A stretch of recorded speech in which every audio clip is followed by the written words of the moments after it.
Olá, gente, boa tarde, né? Sejam bem-vindas. Então, nós vamos dar continuidade aos nossos estudos, né? Que é o do capítulo 3, a percepção inocente. E aí, semana passada, a gente parou no parágrafo 3, a gente não estudou ele por inteiro, então a gente vai começar hoje no parágrafo 3. E quem vai, né, começar para nós hoje é a Márcia. Por favor, Márcia, inicia para nós. Ok. Ô, Sara, eu vou lendo assim, por exemplo, aquele númerozinho que eu nunca enxergo, aqueles númerozinhos. Se é uma sentença. Eu vou tentar explicando por ali, cada um, tá? Fique à vontade, o palco é seu. Não, foi isso não. Vamos lá, é tudo novidade. Vamos lá. A declaração. A mim pertence a vingança, diz o Senhor. É uma percepção equivocada através da qual a pessoa atribui seu próprio passado mal a Deus. Nesse pedacinho aí, nesse item 1, eu entendi o seguinte, que isso aí é da mente separada, a mente errada. É uma visão, uma percepção da mente errada, porque Deus, ele não ele não é mal nem bom, ele não é dual. Ele é uma coisa só, que é a bondade. Aí eu vou te fazer uma pergunta, só para complementar o que você está falando. Isso. Quem é que tem passado? Isso, ainda tem isso. Deus não tem tempo, né? Ele é uma coisa só. Ele é unificado. Não existe isso. Totalmente equivocado esse pensamento. A mim pertence a vingança, diz o Senhor. Porque o passado é do ego. Isso. O dia que a gente não tiver passado, não tem ego. Quando não tiver ego, só tem Deus. E também, dentro das pesquisas que eu fiz, é que o ego, ele projeta aí os sentimentos de culpa, medo, né? Então, para ele poder projetar isso tudo, ele entra com um Deus que pune, um Deus vingativo, um Deus que é bom e mal. Para uns ele é bom, para outros ele é mal. Isso é tudo coisa do ego. Isso. Vamos lá, o segundo. Alguém quer fazer o 2? Não, deixa que eu faça, estou brincando. O negócio é a visão, mas vamos lá, está dando. O passado mal nada tem a ver com Deus. Ele não o criou e não o mantém. Deus não acredita em retribuir o mal com o mal. E eu acho que eu passei direto aí 2, 3, não? Mas tá bom, se você quiser explicar esse pedaço, não tem problema.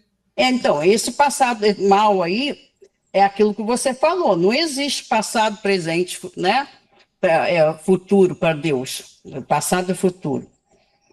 Deus não acredita em retribuir o mal com o mal. A sua mente não cria desse modo. Ele não guarda teus feitos maus contra ti. É provável... Peraí, não está dando para ver. É provável que os guardasse contra mim?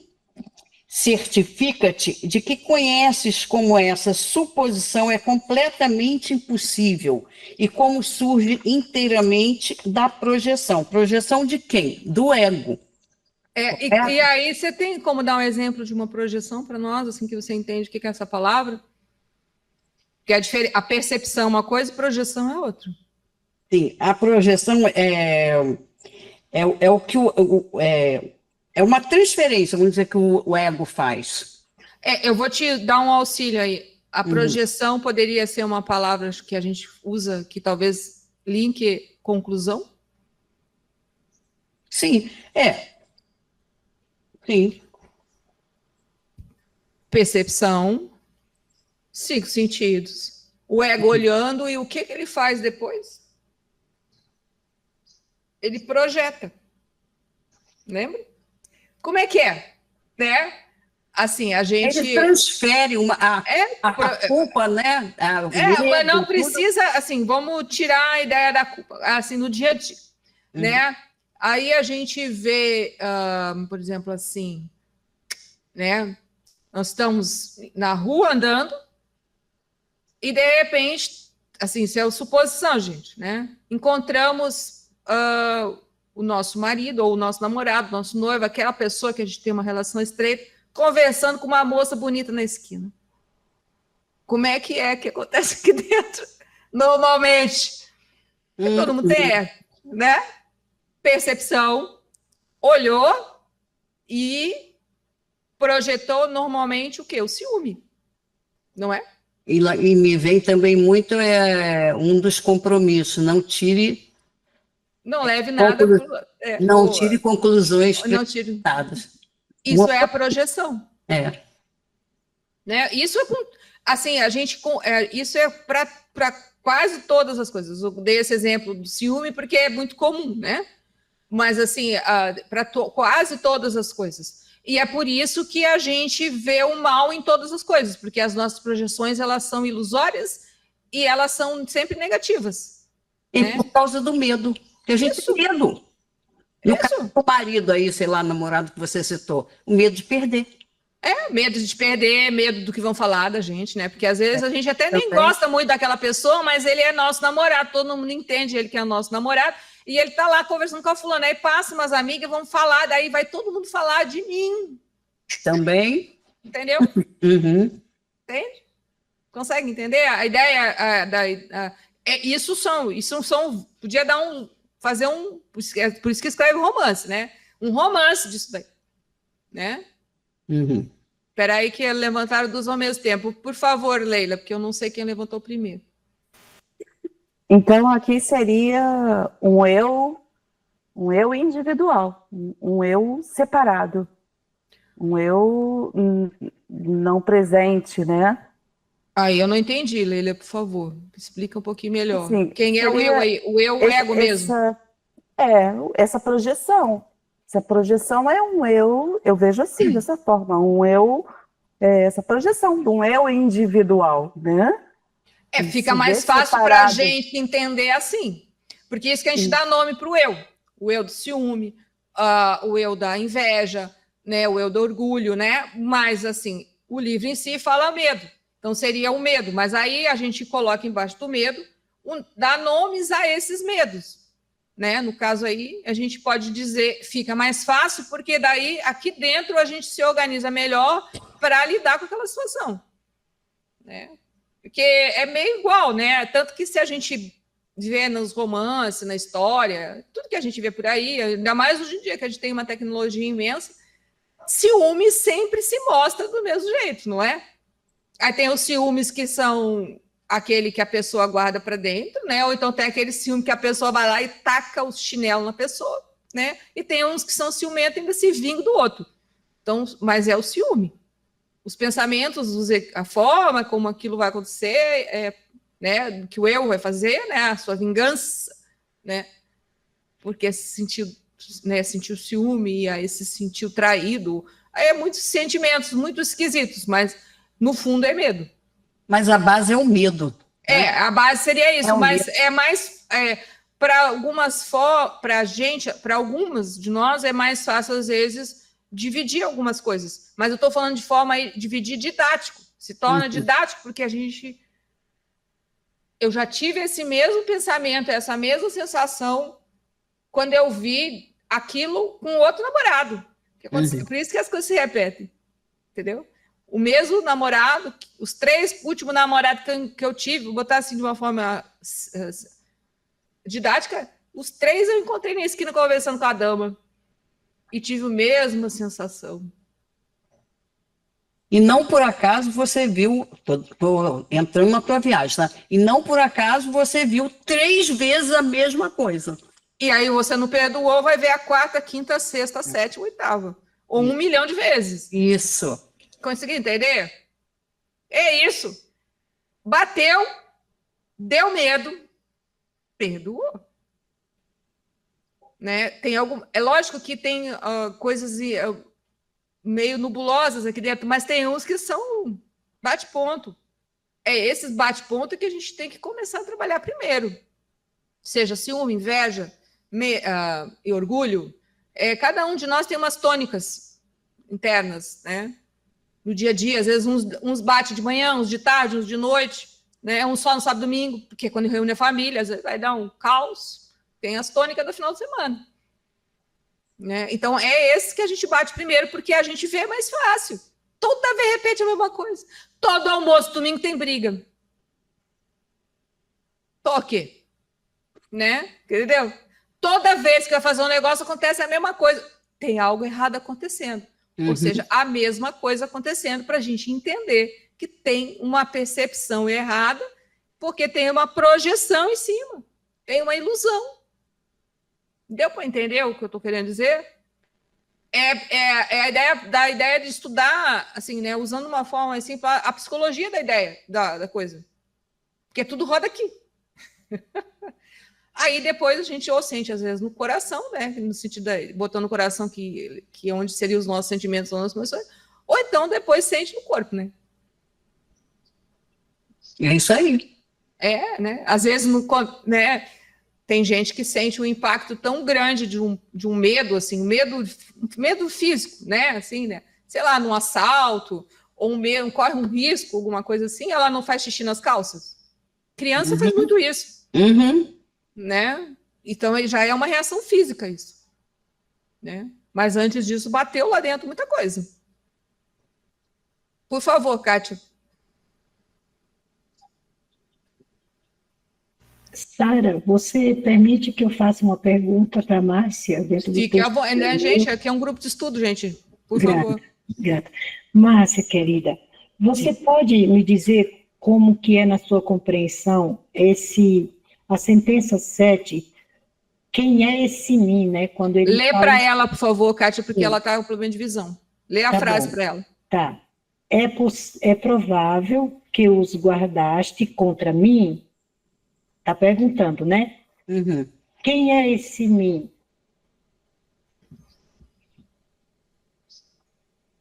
Eu vou ler um pouquinho antes. A sua mente não cria desse modo. Ele não guarda teus feitos maus contra ti. Aí ele faz a pergunta, é provável que os guardasse contra mim? Eu ainda não entendi quem é esse mim. Aí lê a outra frase para a Márcia, por favor. Ele não cria desse modo, ele não guarda teus feitos maus contra ti. É provável que os guardasse contra mim. Eu acho que é o seguinte, ele está falando, aí no caso é Jesus, né, gente? Não é isso? Esse mim não é Jesus? Ele está falando, entendeu? Se ele está dando o exemplo aqui, olha. A sua mente não cria desse modo. Ele não guarda teus feitos maus contra ti. Ti, nós, humanos. Assim eu estou entendendo, tá? É provável que os guardasse contra mim, Jesus. Entendi, querida. É isso, Sara? Eu também entendo assim. E por que você acha que guarda contra o Cristo? Não, ele não guarda, ele está perguntando, ele está fazendo uma relação. Se você acha que ele guarda contra você, ele guarda... É que ele está fazendo uma afirmação, né? Então, porque lembra que a ideia é que esse livro foi escrito pelo Cristo. Né? Aí ele está dizendo que ele está explicando quem é Deus e por que Deus isso, que do passado, etc, etc. Daí ele fala assim, ó, aí ele fala assim, a sua mente não cria desse modo, ele está falando de Deus, né?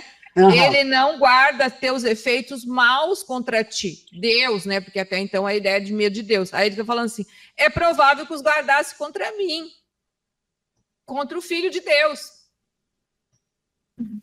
Porque você não se reconhece como filho de Deus. É justamente isso aí que está tentando comparar. Como é que eu vou explicar isso, gente, em palavras? Ele está tentando dizer, por exemplo, se ele não faz contra o filho, né, entre aspas, o único filho, né, que diz, né, filho, né? Sim. Como é que vai fazer com um ser humano que é a mesma coisa, que nós também somos filhos de Deus. E então, por que é contra mim? É porque você está separado. Porque você vê o Cristo de forma equivocada. Isso. Porque você qualquer um, tá, gente? Não é a Márcia, né? Assim, a gente ainda vê um Cristo na cruz E aí nós vemos a nossa imagem e semelhança, gente.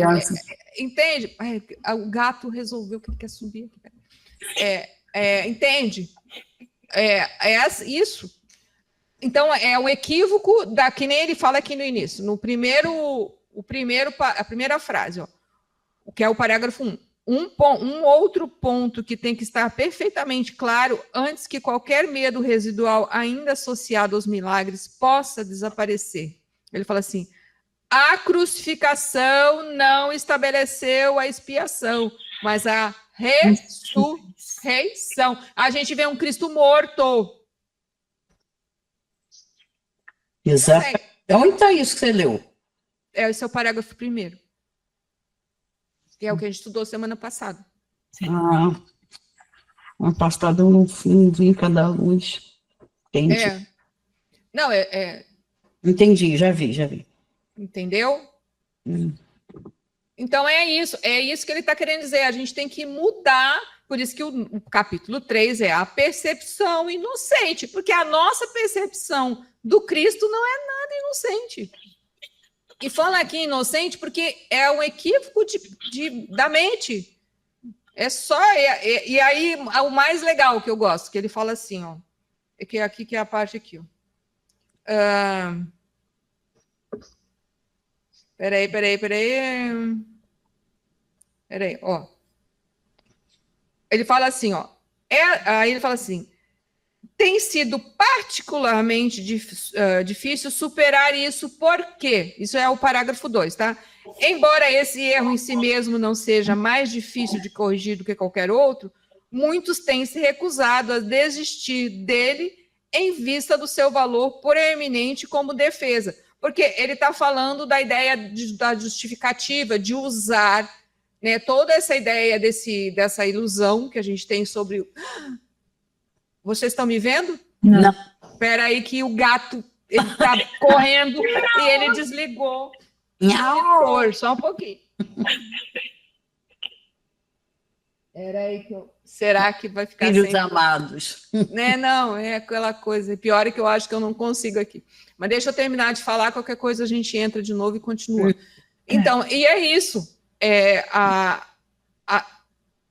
Isso é simplesmente uma mudança da mente. Quando você passa a acreditar, não é acreditar, mas entender que o Cristo é algo vivo, né? Dentro de você, muda a percepção, entendeu? É isso. Grata. Por isso que ele está dizendo aqui, que ele fala assim, contra mim. Por que contra mim? Porque você ainda, qualquer um, né? Mas que às vezes, né? Nós ainda vemos, porque isso é há 2000 anos, gente, no mínimo, né? A gente vê um Cristo na cruz. A gente não... essa parte da ressurreição normalmente passa batido. Consegue entender? Sim. O ego aproveitou esse momento e deu mais ênfase à crucificação do que à ressurreição. Agora entendi. Tá? Eu vou parar a gravação e a gente vai de novo, porque eu vou ter que tentar mexer, se eu mexer no monitor, e aí eu vou mandar o link, tá bom, gente? Eu sei que hoje o negócio tá meio né? Mas Ok. tá bom? Vou parar a gravação e vou mandar um link de novo. Ok. Então, aí eu acho que agora vai ficar mais fácil da gente entender essa ideia de mudar a percepção, porque projetamos um Cristo morto. Agora dá para entender a ideia da projeção, né? Ou não? Tá. Aí, Márcia, por favor, continua no que você...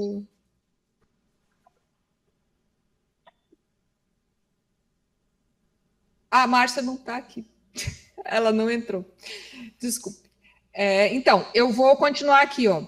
Certifica-te... Peraí, deixa eu ver se ela não está aqui. Não, ela deve ter caído mesmo.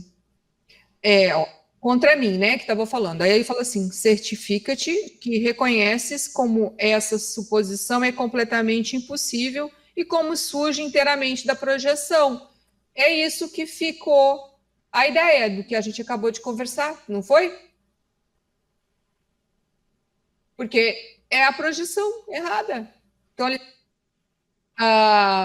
ele está dizendo exatamente isso.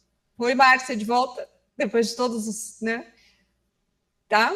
Então, ó, Márcia, eu li depois do contra mim, ele fala assim, certifica-te de que reconheces como essa suposição é completamente impossível e como surge inteiramente da projeção. Então, é aquilo que, né, você não tinha voltado ainda, que a gente projeta um Cristo morto. Aí entendeu agora a projeção. E projeção é para tudo assim. E da mesma forma que a gente faz isso com tudo. Então, projetamos normalmente o nosso medo nas coisas e nas pessoas e no mundo. Quando mudarmos a nossa projeção, mudamos o mundo. Entendeu? Por favor, Márcia, continua aí. Vamos lá. Esse tipo de erro é responsável por um batalhão de erros relacionados a isso, incluindo a crença em que Deus rejeitou Adão e o forçou a deixar o jardim do Éden. Novamente aqueles exemplos que você deu, né, de ver o namorado, tá dentro desse batalhão, que eu quero dizer, e essa crença de que Deus expulsou Adão é mais uma vez um equívoco, né, da mente errada, separada, não unificada, que Deus rejeita, porque houve uma rejeição, né? Eu acho que é nesse sentido. Mais ou menos, a gente não precisa entrar muito fundo nisso, mas é isso. Né? Ou seja, ele foi malvado, Adão mandou Adão embora do paraíso. Né? E não foi assim. Né? Na verdade, todos nós deixamos o reino dos céus porque demos margens à mente errada. Não foi Deus. Totalmente ilusório, né? Essa ilusão total. Lembra aqui que Adão significa, né, pelo menos dentro do que eu compreendo, uma humanidade, né? Ou essa nossa mesmo. Assim, no sentido, se a gente olhar esse mundo coletivo, vamos supor que o nosso mundo de hoje fosse o mundo, né, o paraíso, né, no sentido, entre aspas. Né? Enquanto a gente não... Se a gente andasse todo bonitinho no sentido com a mente unificada, o mundo seria muito bom de viver. Por que não é bom de viver? Por que a gente saiu do paraíso, gente? Por quê? Mentinha errada. Isso. Né? Não, quando a gente, porventura, está bem, né? Vamos dizer, está buscando essa paz de Deus e tem alguns vislumbres dessa paz interna, a gente não tem uma sensação de paraíso? E paz, né? Seria essa a ideia. Né? Então, o Deus não expulsou ninguém, não. Vamos dizer que foi uma escolha equivocada. Falando de uma forma bem simples, para não entrar em muitas teorias, principalmente porque esse negócio do Adão é mais antigo que a gente, né? Não, mas assim, a ideia é no sentido de que essa simbologia, né, ela reflete a mesma coisa que, sei lá, que aconteceu há 1 milhão de anos. Não mudou nada. Embora a gente goste de falar que mudou. Muito pouca coisa. Né? Pode ter mudado no mundo da forma, no sentido de algumas coisas que nós não tínhamos há 1000 anos atrás, né? A gente não tinha um avião. Né? Então a gente não andava de avião. Mas isso não mudou, não faz muita diferença para a vida das pessoas, no sentido real, não. Né? Entendeu? É nessa ideia. Por favor, continua, Márcia. Vamos lá. É também por isso que de tempos em tempos podes acreditar que eu estou te dirigindo equivocadamente. Tenho feito todo o esforço para usar palavras que quase não têm possibilidade de serem distorcidas, mas é sempre possível distorcer símbolos se tu assim o deseja. Se tu o desejas, desculpe. Aí, vamos lá, o que vocês entendem pela palavra símbolo, gente? É porque as palavras são muito limitadas, né, o Sara? Então, por mais que exista uma boa vontade, vamos dizer assim, né, de ser colocado a verdade, né, vamos dizer, a verdade mesmo, a gente sempre vai achar um jeitinho de distorcer o que está sendo dito. Eu entendi assim, não sei se é isso. E aí, por que que o Cristo foi para a cruz? Se ele estava falando a verdade. Pois é, eles distorceram tudo. Era a gente, entendeu? A gente no sentido de que era nós Aham. que estamos aqui nesse planetinha, né? Então é isso. É importante a gente entender isso, que nós somos, nós não compreendemos muitas coisas, né? Por conta da ilusão e do ego.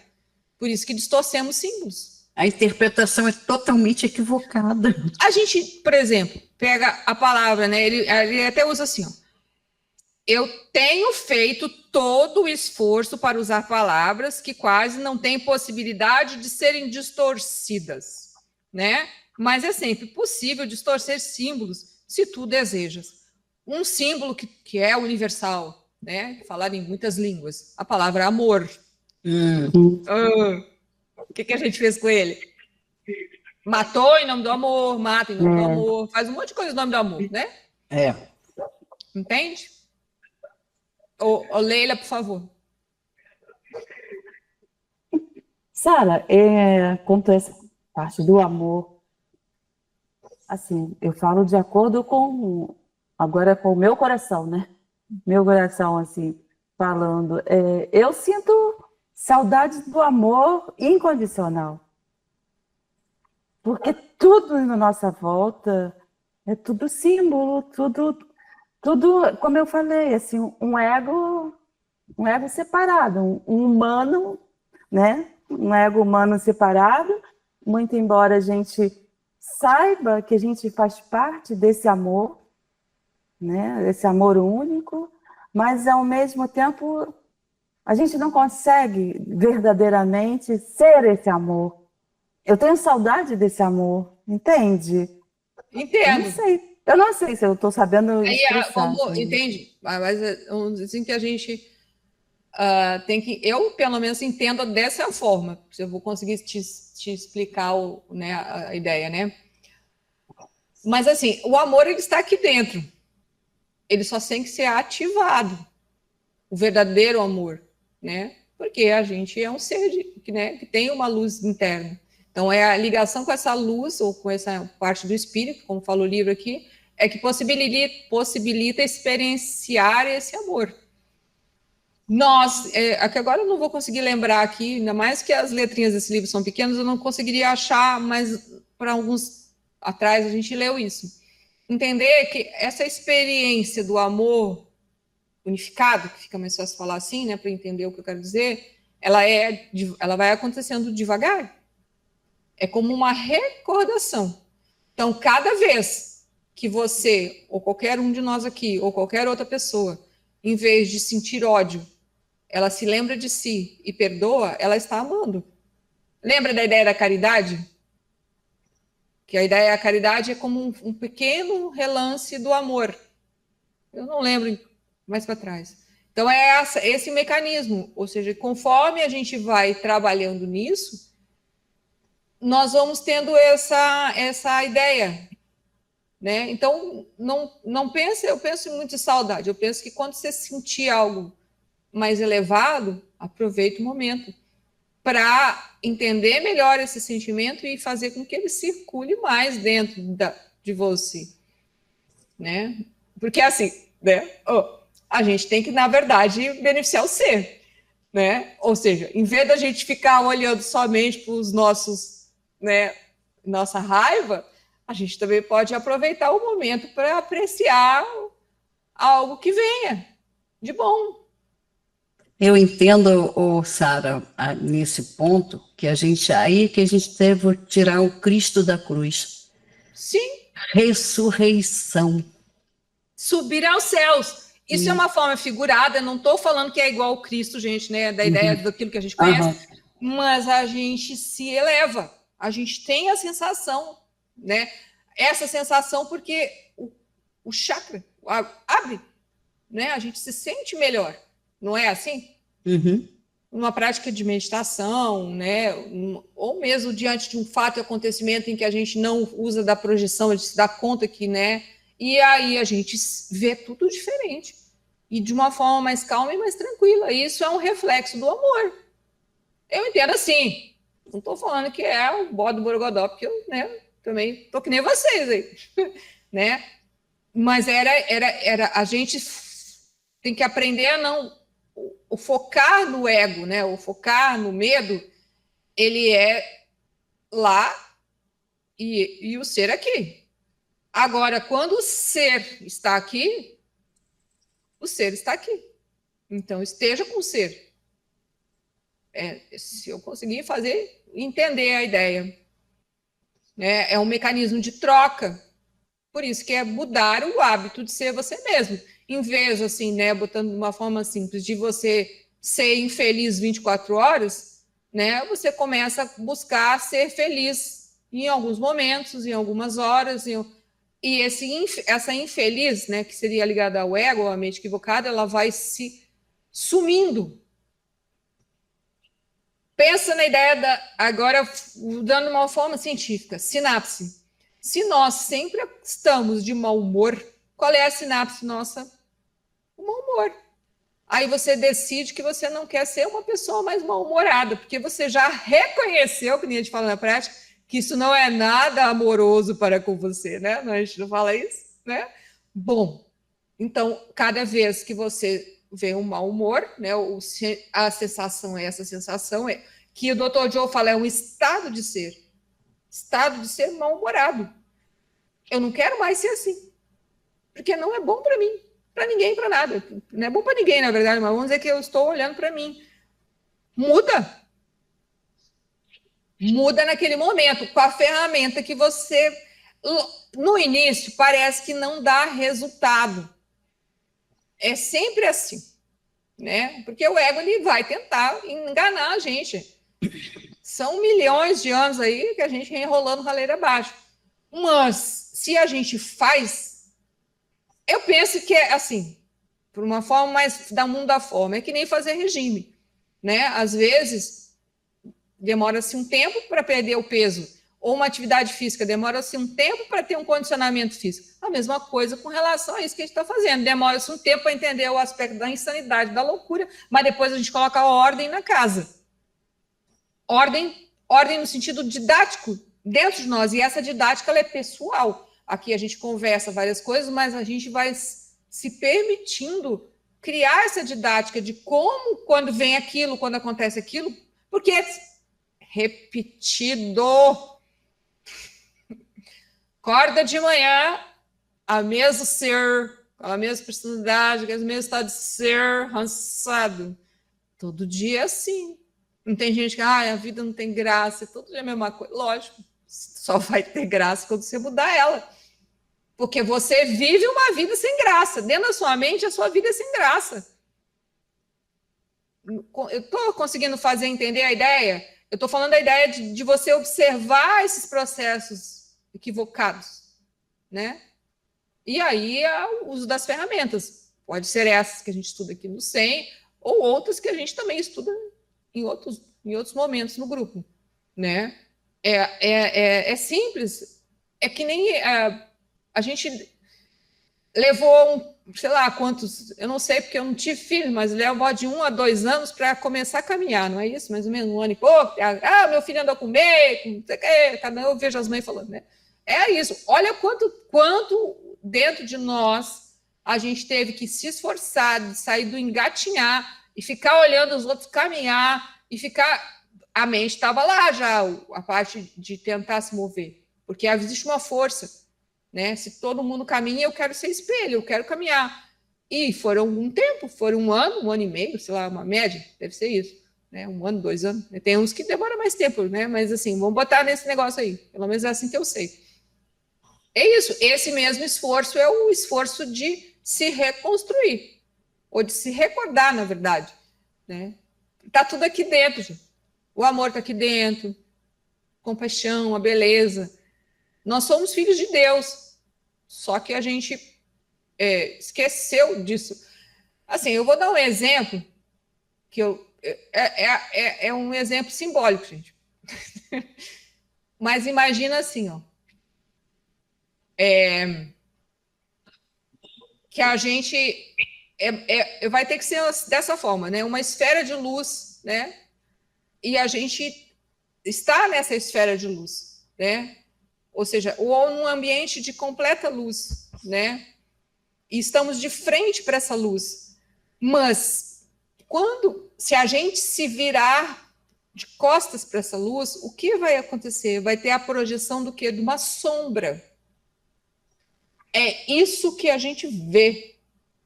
Então, essa é a sensação da separação. Por isso que quando a gente usa a prática, né, que essas ferramentas, e se volta para dentro de si, para a sua própria luz interior, a sombra some. Consegue entender? Se a gente parar, uma sombra, ela não é uma coisa viva, mas é uma sombra, ela não tem vida própria, mas é o que nós nos fascinamos por isso. É mais ou menos assim que é a ideia. Então, a ideia é olhar para a luz, ver que ela é ilusão e volta para Deus. Ou volta para Deus, né? No sentido de se sentir com a mente aberta, uma nova ideia, uma nova percepção. Consegue entender? Isso é um simbolismo, né? Mas a ideia, esse movimento é esse, né? Eu de vez em quando dou umas viajadas, o caminho tem uma sombra andando, né? Eu falo, gente, né? Eu falo porque tem algumas pessoas em alguns lugares que a gente ouve que elas contam algumas experiências, né? Eu estava lá num lugar que era pura luz e não tinha sombra, né? Não é? Eu ficava pensando, porque ela não tinha a presença da sombra que ela carrega dentro, que é o ego. Essa é a sombra. Tem uma parte, eu não sei, eu não sou boa de Bíblia, mas tem a ideia lá do Cristo, quando ele foi para o deserto, que ele mandou o cara, vai para trás. Porque a sombra entra na frente, ela anda na frente. Né? É estranho, a gente nunca se deu conta disso, né? Isso é uma simbologia, gente, né? Não é para começar a querer matar a sombra, né? Matar a sombra física, né? No caso aqui, né? Ou eu vou pintar, né? Não. Ou não ando mais onde tem sombra, né? Não. É a ideia interna, né? É essa sombra que a gente acha que ela é real. Então ela se mexe como a gente, ela fala como a gente, né? Entre aspas, isso, né? Mas não é. É mais ou menos isso. Deu para entender a ideia? Esse é um exemplo, né? Por isso que a gente tem essa né? Olha para a escuridão e, né? Mas não é. A ideia é olhar para a escuridão, né? Por isso que dentro da escuridão está a luz. Olha para o medo, volta para dentro. Você está olhando, é como se Deus fosse o sol, para o sol novamente. E aí a sombra vai para trás. É um exemplo assim, mas é o movimento. Tá bom? Podemos continuar mais um pouco? Então, eu vou começar o parágrafo 4 aqui. Ó. O sacrifício é uma noção totalmente desconhecida para Deus. Ele só surge do medo. E pessoas assustadas podem ser perversas. O sacrifício, sob qualquer forma, é uma violação da minha injunção, segundo a qual deveria ser misericordioso, até mesmo como o teu Pai no céu é misericordioso. Tem sido difícil para muitos cristãos reconhecer que isso se aplica a eles próprios. Bons professores nunca aterrorizam os seus alunos. Aterrorizar é atacar. E isso resulta na rejeição do que o professor oferece. O resultado é o fracasso do aprendizado. Daí ele fala, vou começar a primeira frase. O sacrifício é uma noção totalmente desconhecida para Deus. Alguém gostaria de explicar essa frase ou falar? E Deus é amor. Correto? Uhum. Sim. Não cabe em Deus o sacrifício. É aquela coisa, a gente sempre pensa por duas vias, né? A gente é amor, dual, vai demorar um tempo para deixar de ser, né? Pois é, mas pensar em Deus, Deus é uma coisa só, não existe outra coisa, é amor, pronto, né? Aí aqui, assim, aí a gente pega sacrifícios coletivos, né? Desde guerra, isso, aquilo, e pega os sacrifícios nossos individuais, porque nós gostamos de sofrimento, né? Então nós nos sacrificamos, né? Mais ou menos isso. Por favor, Leila. Então, é o que a Márcia diz, né? Assim, Deus é esse amor. Sentir esse amor. A busca é essa, né? Sentir esse amor. Mas olhando para dentro, eu vejo assim, nós fomos tão moldados e a gente tem tantas ações, atitudes que não são verdadeiras. São perversas. São tantas roupagens, eu falo assim, são roupagens que a gente usa de bondade, de bondade, de ajuda, mas quando a gente vai ver, lá no fundo a gente está querendo um reconhecimento, sabe? Eu quero um reconhecimento. Eu fiz aquilo dali, por que não me vem?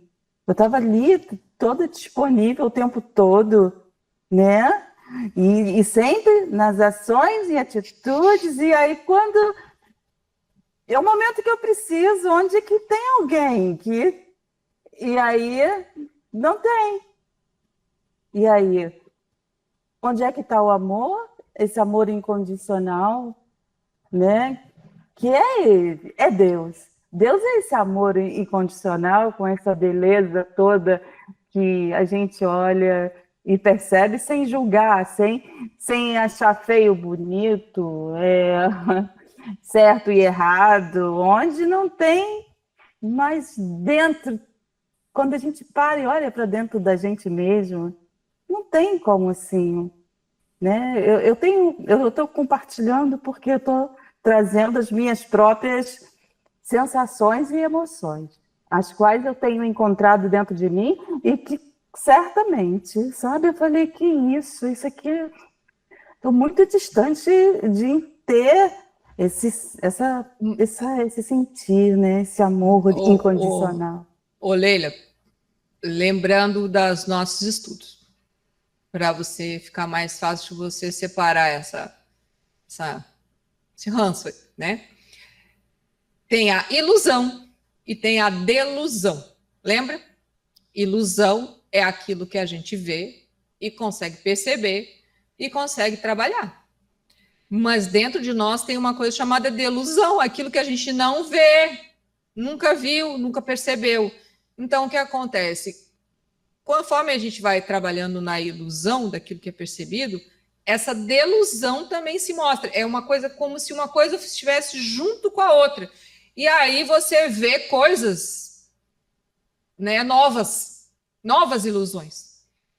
E às vezes elas nos deixam, como diria a expressão, defraudados.